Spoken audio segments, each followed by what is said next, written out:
चलिए हम step second की बात करते हैं, that is your electrophilic attack and formation of sigma complex. ठीक है,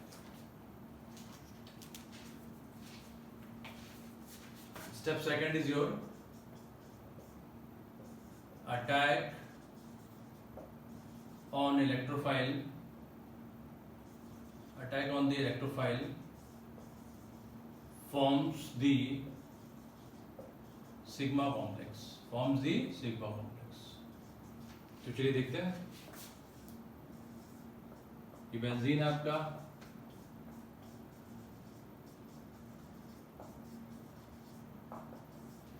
ये आपका क्या है, tertiary butyl cation. Tertiary butyl cation अगर आप इसको देखना चाहें तो like this, tertiary butyl cation है मेरा,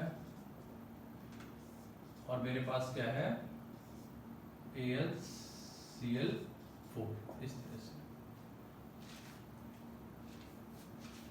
तो आप इसको देख सकते हैं, यहाँ प्लस है, ये बॉन्ड्स पाई इलेक्ट्रॉन्स है जो कि लूजली हेल्ड होते हैं, और हमने पहले भी डिस्कस कर रखा है कि these electrons pi electrons can easily move. तो यहाँ से ये मूव करके यहाँ बॉन्ड बनाएंगे लाइक दिस, और मेरा ये कॉम्प्लेक्स बनेगा और उसका नाम होता है योर सिग्मा कॉम्प्लेक्स। क्या होता है? Sigma complex.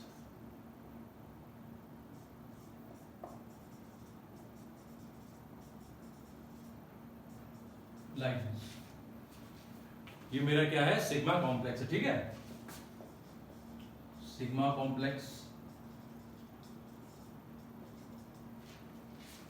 आप इसको अरेनियम आयन भी बोल सकते हैं, अरेनियम आयन भी बोल सकते हैं, अरेनियम आयन, और उसको आप बोल सकते हैं वेलेंट इंटरमीडिएट भी बोल सकते हैं। क्या बोल सकते हैं? वेलेंट इंटरमीडिएट भी बोल सकते हैं। आप इसको बोल सकते हैं नॉन एरोमेटिक साइक्लोहेक्साडाइनिल कैटायन भी बोल सकते हैं, और डीलोकलाइज्ड साइक्लोहेक्साडाइनिल कैटायन भी बोल सकते हैं। ये मैंने प्रीवियस लेक्चर में उसको बता रखा कि इसको बहुत डिफरेंट नेम से हम लोग जानते हैं। ठीक है, अब इस कार्बन पर पॉजिटिव चार्ज है तो ये बहुत ज्यादा अनस्टेबल है, बट बिकॉज ऑफ रेजोनेंस की वजह से ये अपने आप को स्टेबलाइज कर पाएगा। तो होगा क्या, इसके हम लोग रेजोनेटिव स्ट्रक्चर्स बनाएंगे और ये देखेंगे कि ये जो प्लस चार्ज जो इस समय इस कार्बन पर है, ये through out the entire molecule disperse होता है, सर्कुलेट होता है। ठीक है, कैसा होता है चलिए देखते हैं। ठीक है, इतना कॉपी करिए, पॉज कर राइट डाउन करिए, हम आगे बढ़ते हैं। लेट्स सी,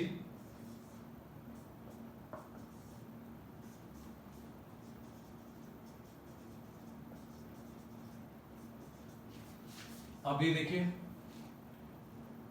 ये बॉन्ड है, यहाँ सर्कुलेट करेगा। ये बोल सकता हूँ कि जो पाई इलेक्ट्रॉन्स है ये डिलोकलाइज करेंगे, यहाँ से जाके यहाँ जाएंगे, तो इस तरह से कुछ बॉन्ड फॉर्मेशन होगा लाइक दिस, और आप इसको ऐसे ड्रॉ कर सकते हैं। ये प्लस चार्ज यहाँ था, यहाँ की वजह से डिस्टर्ब हुई इस कार्बन की, तो यहाँ पर क्या आ गया? प्लस चार्ज आ गया। इस तरह से फिर से देखिए, ये बॉन्ड यहाँ सर्कुलेट करेगा, तो मैं फिर से मेरा ये बनेगा लाइक दिस, यहाँ प्लस आ गया क्योंकि अब यहाँ की वैलेंसी डिस्टर्ब हो गई, तो यहाँ पॉजिटिव चार्ज आ गया, और इस तरह से मेरा कंपाउंड। ठीक है, तो मोरल स्टोरी ये है कि आपने ये देखा कि पॉजिटिव चार्ज यहाँ था पहले इस कार्बन पर, बट बिकॉज ऑफ रेजोनेंस की वजह से फिर यहाँ पॉजिटिव चार्ज आया, तो यहाँ पॉजिटिव चार्ज आया। अगर मेरा कोई कंपाउंड जिस पे पॉजिटिव चार्ज है, कोई भी चार्ज है, जनरली वो क्या होता है? अनस्टेबल होता है, बट अगर उस कंपाउंड में रेजोनेंस हो सकता है तो वो अपने आप को स्टेबलाइज कर लेगा, वो अपने आप को स्टेबलाइज कर लेगा, जिससे क्या होगा? एक कार्बन पे मेरा लोड नहीं आएगा, तो वो लोड क्या डिस्ट्रीब्यूट हो जाएगा। तो मैं बोल सकता हूँ कि इस वजह से ये कंपैरेटिवली स्टेबल होता है।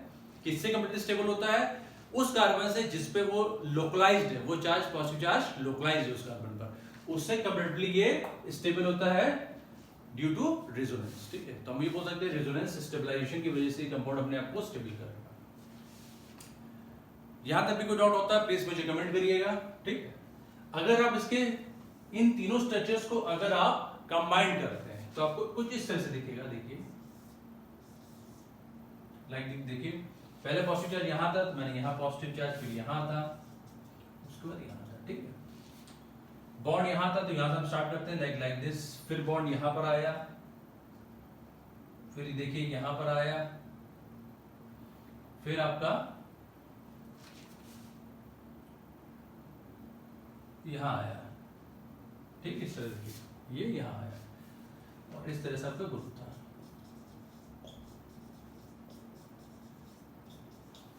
और ये जो मेरा हाइब्रिड स्ट्रक्चर होता है ये आपका क्या होता है, रियल होता है। ये क्या होता है, रियल स्ट्रक्चर होता है। ये हाइब्रिड स्ट्रक्चर मेरा रियल होता है, ठीक है। इतना कॉपी करिए। ये भी हम जान चुके हैं ये स्टेबल क्यों होता है, ठीक है। किससे ज्यादा स्टेबल होता है, उस कार्बन से जिसपे चार्ज मेरा लोकलाइज रहता है। तो मैंने यहाँ पर प्रीवियस लेक्चर में यहाँ पर एक आपको नोट लिखाया था, आप उसे प्लीज उसे ध्यान से पढ़िएगा और वहां पर आप नोट्स यहाँ पे वो नोट लिख सकते हैं। ये नोट ऑलरेडी मैंने वहां प्रीवियस लेक्चर्स में लिखा रखा, ठीक है। इतना कॉपी करिए।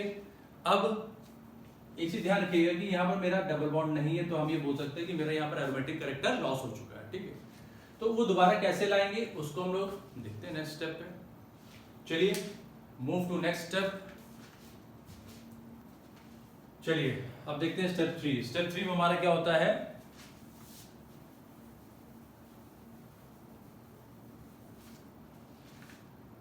स्टेप 3 मेरा क्या होता है, loss of a proton regenerates the aromatic ring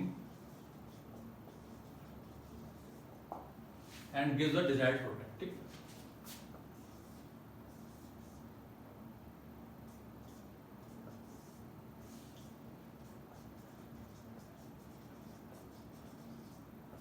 देखिए ये मेरा क्या है, हाइड्रोजन है। अब ये यहां से डिटैच होगा, यहां से रिमूव होगा, तो हम बोलेंगे यहां लॉस ऑफ प्रोटॉन। बट ये होगा कि हमारा मीडियम ऐसा क्या है कि इस प्रोटॉन को या इस H को अपनी तरफ खींचे। तो definitely there must be some logic कि भाई लॉजिक क्या है कि ये क्यों बाहर जा रहा है। तो लॉजिक देखिए ये हमारे पास क्या था, AlCl4 था, ठीक है। इसको मैं ये लिख सकता हूं लाइक दिस,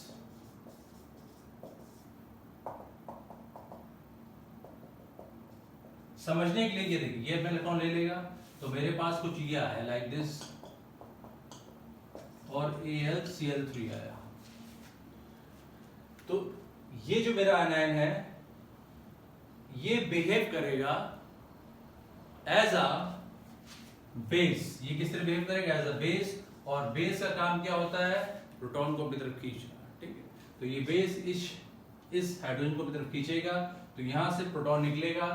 तो जब ये हाइड्रोजन यहां से हटेगा तो ये अपना इलेक्ट्रॉन इस कार्बन को दे के जाएगा लाइक दिस, ठीक है। फिर से चलिए रिकॉल कर लेते हैं।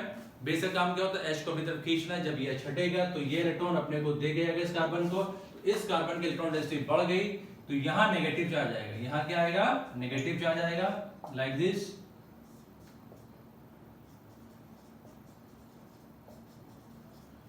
और जो H हटा वो बना देगा आपका HCl बना देगा और ये बन जाएगा आपका AlCl3। प्लस माइनस में क्या होगा, बॉन्ड फॉर्मेशन में। तो जो आपका प्रोडक्ट आया that is your this one,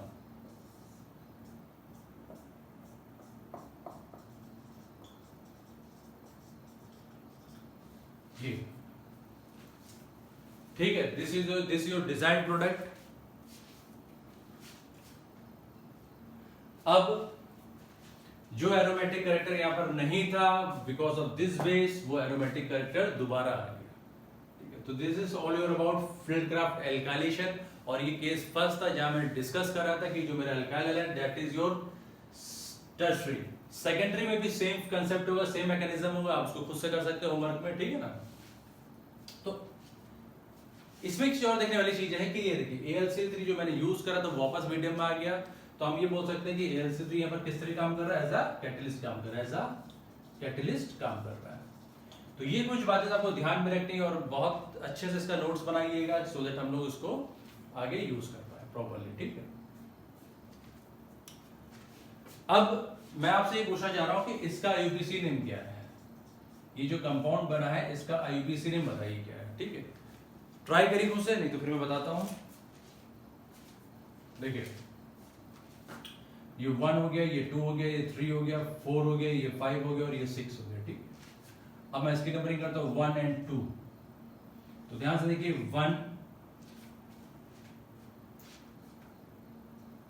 1 पे क्या लगा, ये बहुत कॉम्प्लेक्स ग्रुप लगा हुआ है तो उसकी फर्दर हम लोग नेमिंग करेंगे, दैट इज योर 1,1 डाइमिथाइल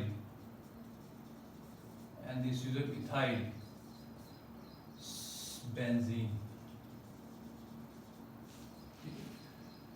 तो ये इसका आईपीसी नेम है कि लॉन्गेस्ट हमने चेन सेलेक्ट करी 1 2 3 4 5 6, ठीक। ये कॉम्प्लेक्स सब्स्टिट्यूएंट है, ग्रुप है हमारा, तो इसके हम फर्दर नेमिंग करेंगे। तो इसके अंदर लॉन्गेस्ट चेन कितनी हुई, 1 2 हुई, 1 पे क्या डाइमिथाइल लगा हुआ, और ये दो कार्बन को हम लोग क्या बोलते हैं, इथीन, बट यहाँ पर ऐसे यूज हो रहा है प्रीफिक्स, तो हमने बोला इथाइल, और ये आपका बेंजीन। तो ये आप इसका आईपीसी नेम है, ठीक है ना। इसको प्रैक्टिस करते रहिए, और स्पेशली ये रिएक्शंस बहुत इंपॉर्टेंट होते हैं 12 स्टूडेंट्स के लिए, तो बहुत प्रॉपर्ली आप लोग नोट्स बनाइएगा, ठीक है।